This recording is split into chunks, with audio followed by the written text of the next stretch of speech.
கடலின் நடுவே ஒரு கப்பல் மிதந்தது. ஆனால் அமைதி நிலவியது. பாதிக்கும் மேற்பட்ட மாலுமிகள் இறந்திருந்தனர். அவர்களின் நிலை பயங்கரமானது. ஈறுகள் கருப்பாகி வீங்கியிருந்தன. இருமும்போது பற்கள் உடைந்து கைகளில் விழுந்தன. ஆனால் பயங்கரமான விஷயம், பழைய காயங்கள் மீண்டும் திறந்தன. ஒருவருக்கு 20 ஆண்டுகளுக்கு முன் ஏற்பட்ட காயம் மீண்டும் புதிதாகிவிட்டது. அவர்களின் உடல் குணமடைய மறந்துவிட்டது. டாக்டர் ஜேம்ஸ் லிண்டுக்கு இது புரியவில்லை. அவர் வரலாற்றின் முதல் மருத்துவ பரிசோதனையை நடத்த முடிவு செய்தார். அவர் 12 நோய்வாய்ப்பட்ட மாலுமிகளை வரிசையில் நிறுத்தினார். அவர்களை வெவ்வேறு குழுக்களாக பிரித்தார். சிலருக்கு வினிகர், சிலருக்கு கடல் நீர். 2 அதிர்ஷ்டசாலிகளுக்கு ஆரஞ்சு, எலுமிச்சை, சிட்ரஸ் தரப்பட்டது. 6 நாட்களிலேயே முடிவு தெரிந்தது. ஆரஞ்சு சாப்பிட்டவர்கள் கால்களில் நின்று வேலைக்கு திரும்பினார்கள்.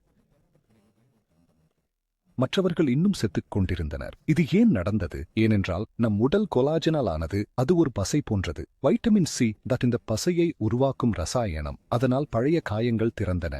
தழும்புகள் கொலாஜனால் மட்டுமே உருவாகின்றன. உடலில் வைட்டமின் சி குறைந்தபோது அந்த பசை உருகி காயங்கள் திறந்தன. ஆச்சரியம் என்னவென்றால் நாய்களும் பூனைகளும் வைட்டமின் சியை தாங்களே உருவாக்குகின்றன. மனிதர்களும் குரங்குகளும் மட்டுமே இதை உருவாக்க முடியாது. இன்னைக்கு இதை ஸ்கர்வி என்கிறோம். ஒரு ஆரஞ்சு வாழ்வுக்கும் மரணத்துக்கும் உள்ள வேறுபாடாக இருந்தது. சயின்ஸ் ஸ்டோரிஸை சப்ஸ்கிரைப் செய்யுங்கள். உங்கள் சந்தா மூலம் மட்டுமே சுவாரஸ்யமான வீடியோக்களை உருவாக்க முடியும்.